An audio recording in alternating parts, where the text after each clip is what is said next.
Hi everyone, Sean Walvin with Secure Cyber, and this is your weekly cyber update. Well, we missed the Saturday post, and that's because I was out of town, didn't get to film it like I thought I would.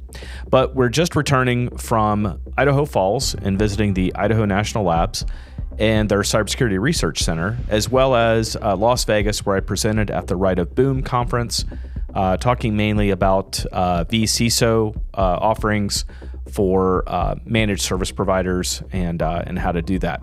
But I wanted to talk just a little bit about the Idaho National Lab piece. We're going to show a couple of pictures or some photos of that research facility, which is on the eastern side of Idaho in Idaho Falls. Just had a great time learning about the different research pieces that are going on and what is upcoming. Obviously, AI being a big portion of some of the unknowns for cyber in the future, as well as quantum computing, those types of things. We just learned a lot here to take back here to Dayton with Sinclair Community College. They were with me as well, and I'm sure you'll see more on that later in other episodes. All right, so getting right to some of the headlines, Palo Alto has released some information on a second exploitable CVE that's out there regarding Palo Alto firewalls.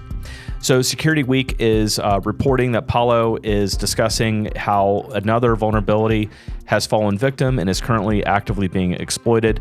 So if you are a Palo Alto firewall user, I highly recommend that you, one, take a look at the article that's down in the notes, and two, make sure that you've logged into your support portal with Palo, as it's my understanding, I'm not a Palo user, but it's my understanding that that interface is pretty intuitive to detect if you have any vulnerabilities currently on your firewall or not. So anytime we see an exploitable firewall vulnerability, obviously that's a big deal.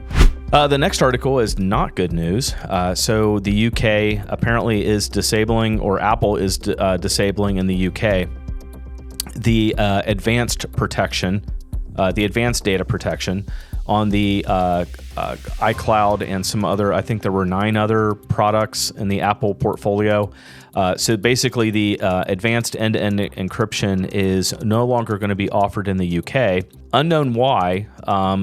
The article that I was reading suspects that maybe it was some type of maybe behind the scenes request from the British government to Apple to disable that. So current users will have to disable the advanced data protection, and then in a certain amount of time, I don't know how long, but I'm sure they'll be notified some way. And then new users that come on will only get standard data protection. So that's kind of a big move by Apple. And goes against most of their pushback here, at least here in the United States, when law enforcement would ask for access. Apple would pretty much tell them to go pound salt. So this is a new response that we've never seen before with Apple and removing the advanced data protection.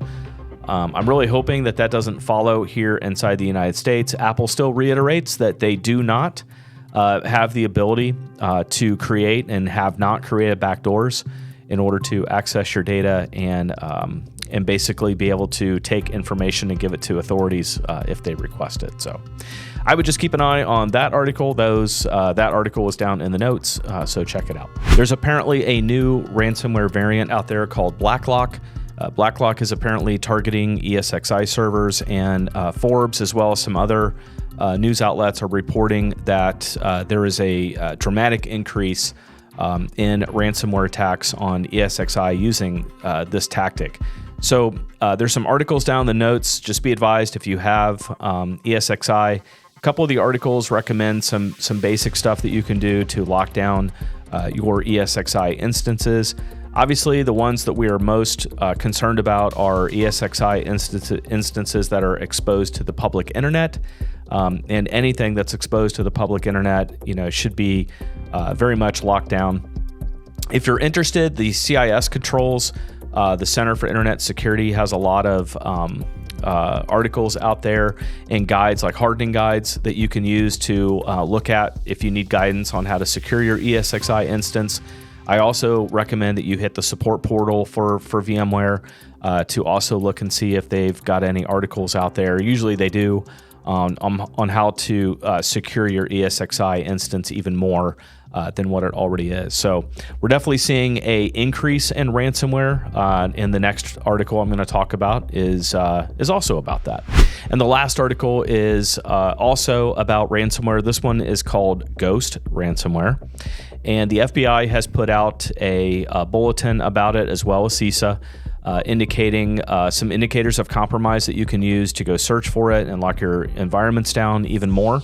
So we'll have the links down in the show notes, but just be advised that apparently there are some newer tactics out there. So the article I talked about right before this, the BlackRock piece, involves basically some pretty creative GET request type things. So it's usually a normal activity to go on the dark web to a lot of these ransomware operators' websites. Don't recommend that you do that, by the way, unless you're experienced with that. To download a lot of information from these threat actors as they have made compromises to look at what they have taken.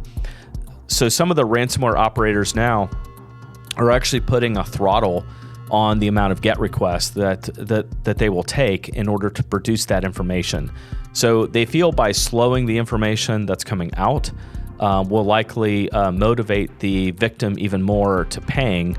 I'm not sure if this tactic will work, but that is currently some of the new tactics that we're seeing for ransomware variants. And that's all we have for this week. I'm sorry that we got this out a little bit later. We will still have the next weekly cyber update on Friday.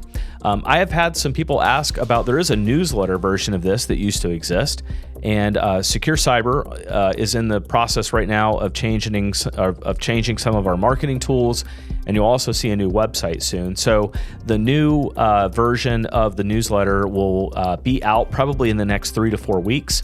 If you're interested in that, we will put a link down in the notes on how to subscribe to the email version of this, which will have a little bit more content than the video version. But if you're interested in that, look for that link. If you're in the Dayton area, also look for the Go Cyber Collective. That is our nonprofit that we operate, where we get community and provide community cyber resources to the Dayton, Ohio area. Basically, Dayton, Cincinnati, and Columbus are areas that we pull from for that. So if you're interested, gocybercollective.org. Like and subscribe this as well. Please put your comments in the comment section. I answer those comments as often as I can, but I appreciate a lot of the interaction, some of the fun that you guys have with me. This is not a teleprompted version.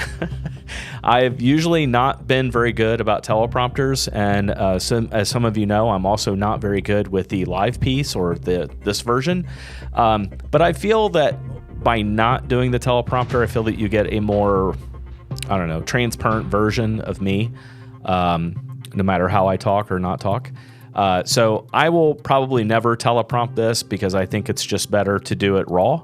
But I don't know. Maybe someday I'll renege on that and I'll teleprompt this. But I like the fact that I can just talk about what I want when I want, and I don't have to read it in front of you. So basically what I do is I pull these articles, I glance through them a little bit, and I try and provide you some headlines. These are not deep research projects with articles. I would love to get that eventually.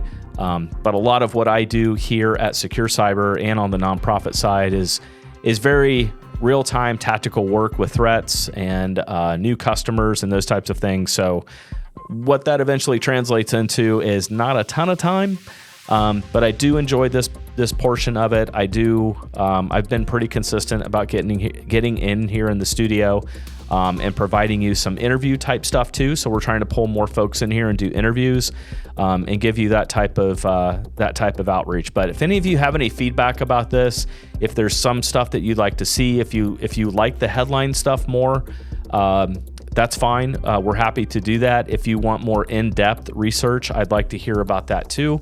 And any other ideas that you have.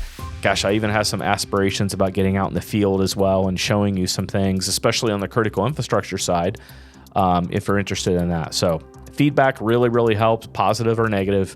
I'll take it.